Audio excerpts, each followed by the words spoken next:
Buenas tardes. Como siempre, estamos ya en la charla 115 de los Hechos de los Apóstoles, capítulo 26. Les voy a explicar hoy la relación que hubo entre Pablo y Herodes Agripa II y Berenice. Recuerden que en la última charla yo les dije que Berenice y su hermano Herodes Agripa II fueron a Cesarea a conocer al gobernador de Roma, el nuevo, a Festo. Y entonces Festo les habló de Pablo y él concretamente lo quiso conocer. Entonces al día siguiente lo conocen y ellos llegaron con gran boato, como si fuera verdaderamente una situación importante. Y aquí, en el texto de hoy, les voy a explicar qué es lo que dijo Pablo frente al rey Herodes Agripa. Pero tengan en cuenta que no fue un proceso, simplemente fue el hecho de que fue presentado al rey Agripa y él se disculpó. Era un hombre culto, era ciudadano romano, y por eso pues fue bien recibido y oído por Herodes Agripa. Entonces voy a leerles el fragmento, capítulo 26, y les voy a leer dos o tres versículos, no más. Antes voy a decirles que tengo este canal que se llama La Sagrada Escritura en Profundidad, que les ruego que vayan a consultar porque, bueno, falta para acabar. Pueden escuchar todos los vídeos y todos los podcasts en mi canal que se llama La Sagrada Escritura en Profundidad, y también tengo una página en la cual encontrarán una entrevista que se llama lasagradaescritura.com. También pueden escucharlo por podcast, iVoox, Spotify, Amazon, en fin, todos los que aparecen en la pantalla. Y antes de esto vamos a rezar. En el nombre del Padre, del Hijo y del Espíritu Santo. Amén. Señor Jesús, me presento a ti tal como soy.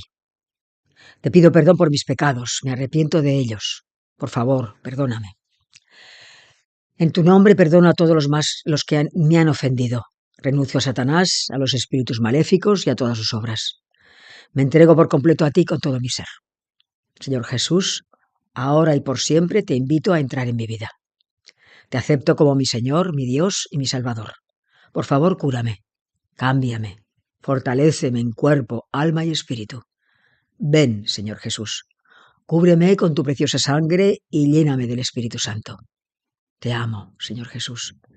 Te alabo, Señor Jesús, y te doy las gracias. Te seguiré todos los días de mi vida. María, mi Madre, Reina de la Paz. San Peregrino, Santo del Cáncer, todos los ángeles y santos, por favor, ayudadme. Amén. En el nombre del Padre, del Hijo y del Espíritu Santo. Amén. Bueno, pues empezamos. 26, 1 al 3, dice: Agripa, estamos ante la corte, y Pablo se defenderá. Es el discurso de Pablo. Dice: Agripa dijo a Pablo: se te permite hablar en tu favor. Entonces Pablo extendió su mano y empezó a defenderse. Me considero feliz, rey Agripa, al tener que defenderme hoy ante ti de todas las cosas que me acusan los judíos, principalmente porque tú conoces las costumbres y cuestiones de los judíos. Por eso te pido que me escuches pacientemente. O sea que él tiende la mano dirigida hacia Herodes Agripa, pidiéndole especialmente que tenga paciencia en escuchar todo lo que tiene que decir. Y claro, él capta la benevolencia del rey a través de aludir a lo bueno que tiene el rey, ¿no? Porque es el hecho de que él es judío y conoce las costumbres y las cuestiones de los judíos. Recuerden que Agripa estaba viviendo en incesto con su hermana Berenice. Agripa II había sido educado hasta los 17 años en Roma, pero conocía la Torá, la ley escrita judía, y eso les chocaba mucho a los judíos que estuviese viviendo en pecado con su hermana, puesto que había incesto, y la Torá lo dice esto. Por eso les digo que de aquí se puede sacar una enseñanza. Y es el hecho de que, digamos, que toda persona que digamos, esté más envilecida o más empecatada, que tenga más pecado, yo qué sé, pues, por ejemplo, alguien que sea ludópata, por ejemplo, o que esté tan aficionada al juego que haya perdido toda la fortuna y que pierdes la paciencia con esta persona, o gente que está con drogas, drogadictos, etcétera, siempre descubres en esa persona algo bueno y que sea favorable. Entonces, si tú te fijas en lo bueno que tiene esa persona, es más fácil dirigirte a él y hablarle y predisponerlo para que te escuche y de esta manera atraerlo hacia lo que tú quieres decir y tal vez a lo mejor hacerle algún bien al alma, a su alma, ¿no? Bueno, pues entonces continuamos un poco más. Sigue diciendo Pablo, dice, todos los judíos conocen mi vida desde mi juventud, desde cuando estuve en el seno de mi nación en Jerusalén. Ellos me conocen de mucho tiempo atrás y si quieren pueden testificar que yo he vivido como fariseo, conforme a la secta más estricta de nuestra religión. Y ahora estoy procesado por la esperanza que tengo en la promesa hecha por Dios a nuestros padres, cuyo cumplimiento están esperando nuestras 12 tribus en el culto que asiduamente noche y día rinden a Dios. Por esta esperanza, oh rey, soy acusado por los judíos. ¿Por qué tenéis vosotros por increíble que Dios resucite a los muertos? Esto me interesa recalcar porque esto estamos en el capítulo 26, pero en el 23, cuando Pablo está ante el Sanedrín, también dijo lo mismo, dijo 23:6, capítulo, dice, hermanos, yo soy fariseo, discípulo de fariseos, me juzgan por la esperanza en la resurrección de los muertos. O sea, él está siempre pensando en que se le juzga por la esperanza judía, que es la resurrección de los muertos. Recuerden ustedes que había dos facciones, los fariseos, que creían en la resurrección, y los saduceos, que no. Entonces él dice, es que me juzgan porque yo creo en la resurrección de los muertos, ¿no? Piensen que lo que él quería explicar, lo que él quería que entendieran, era que el cristianismo no rompe con el judaísmo, sino que es el judaísmo en su última etapa de desarrollo, tal como ya había sido anunciado por Moisés y por los profetas. El cristianismo es la realización plena y perfecta de las promesas mesiánicas hechas a Israel. Les voy a leer en el capítulo de Mateo, el capítulo 5, versículo 17, les voy a leer lo que dice. Dice Jesucristo, dice, no penséis que he venido a abolir la ley de Moisés o los profetas. No he venido a abolirlos, sino a darles plenitud. O sea, él viene a llevar la ley a cumplimiento, aportando, puesto que es Dios, su interpretación definitiva. Fíjense una cosa, fíjense lo cercanos que estaban los fariseos del cristianismo y que por intereses creados no quisieron acercarse a Jesucristo. Lo rechazaron, casi todos lo rechazaron. Y tampoco dejaron que el pueblo se acercara a él. Y esto lo dice el Señor, lo dice también en el Evangelio de Mateo. Se lo voy a leer, capítulo 23 de Mateo, versículo 13. Dice, ay de vosotros, escribas y fariseos hipócritas, que cerráis a los hombres el reino de los cielos. Vosotros ciertamente no entráis, y a los que están entrando no les dejáis entrar. También para nosotros esto es importante porque a veces nosotros vivimos no conforme a nuestro Señor Jesucristo, no conforme a lo que el Señor quiere de nosotros. Si no nos damos cuenta, que el Señor nos dé la gracia para que nos demos cuenta, pero sí nos damos cuenta, y digamos, por terquedad o por comodidad, no variamos nuestra forma de hacer, o seguimos robando, por ejemplo, etcétera, cualquier cosa. Los 10 mandamientos, mírenlos, es así. Si por cualquier cosa no hacemos lo que el Señor quiere, es soberbia. Y eso se tiene que corregir, porque seremos juzgados según la soberbia. Esto, por supuesto. El amor también, pero la soberbia. Bien, entonces continuamos un poco con lo que yo les estaba explicando. Continúa diciendo, en este empeño yo pues me había creído obligado a combatir con todos los medios el nombre de Jesús el Nazoreo. Así lo hice en Jerusalén, y con poderes recibidos de los sumos sacerdotes, yo mismo encerré a muchos santos en las cárceles. Y cuando se les condenaba a muerte, yo contribuí con mi voto. Frecuentemente recorría todas las sinagogas y a fuerza de castigos les obligaba a blasfemar. Y rebosando furor contra ellos, les perseguía hasta en las ciudades extranjeras.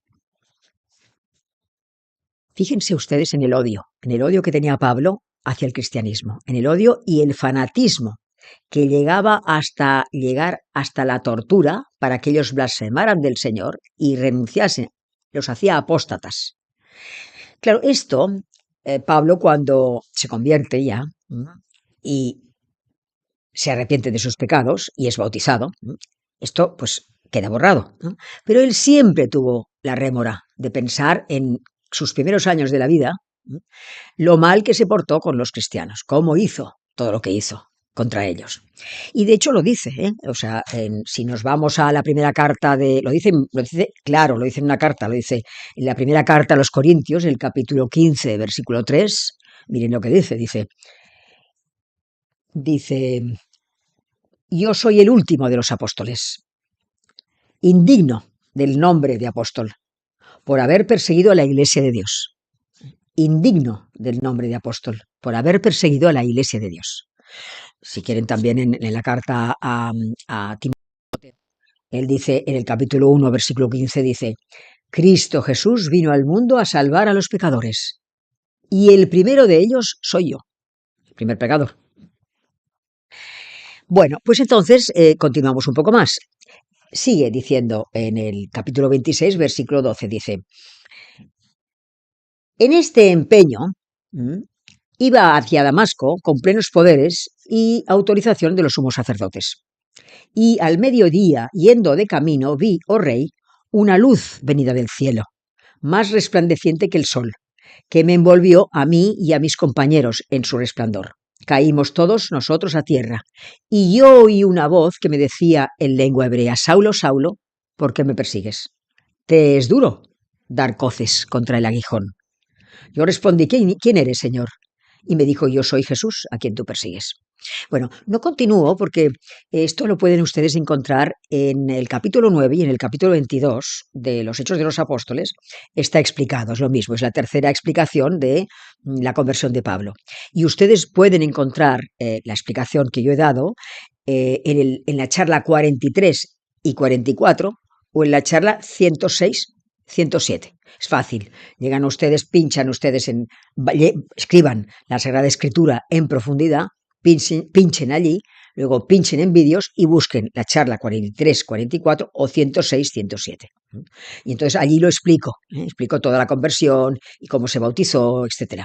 Pero sí me interesa resaltar una cosa que el Señor le dice, te es duro dar coces contra el aguijón. ¿Esto qué quiere decir?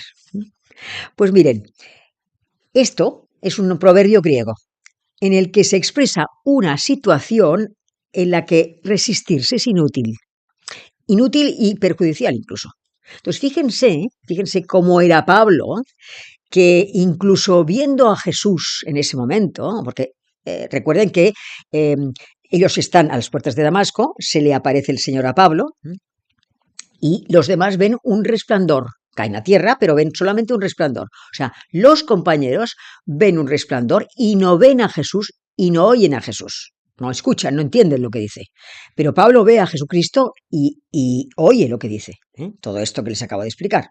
Entonces, esto nos indica que Pablo tuvo un momento, no sé cuántos debieron ser, o sea, él vio a Jesucristo, pero tuvo una resistencia, o sea, no podía creer que aquello que estaba viendo era Jesucristo resucitado.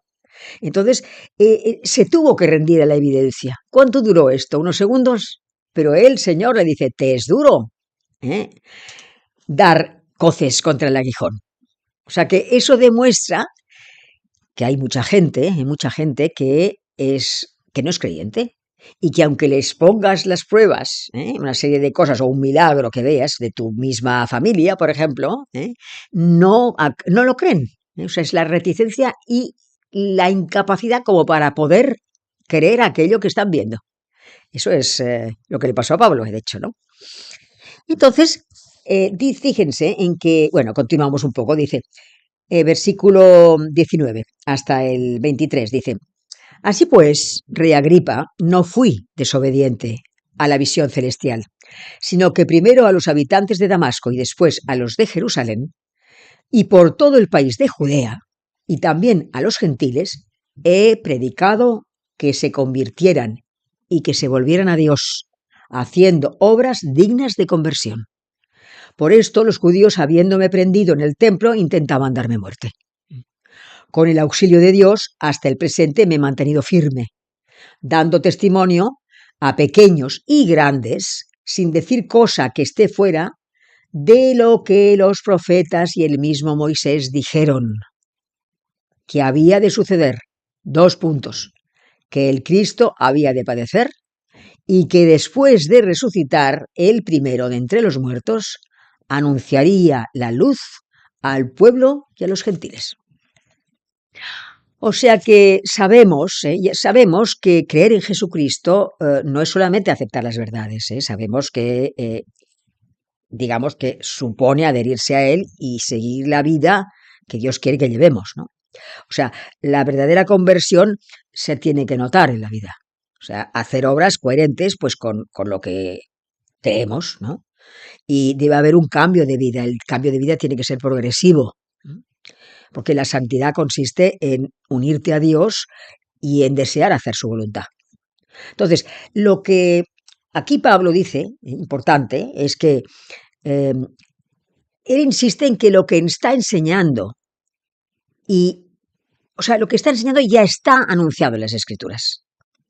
O sea, él tiene mucho interés en mostrar que la resurrección de Jesucristo, que es el punto, digamos, central de la predicación cristiana, porque Pablo mismo dice, si tú no crees en Jesucristo, inútil es tu fe, vana es tu fe. Pues él piensa que como es la resurrección es el punto central de la predicación nuestra, ¿no? Digamos, esa resurrección, esa predicación, ¿no? Ya se da plenamente en las promesas de Dios a los profetas.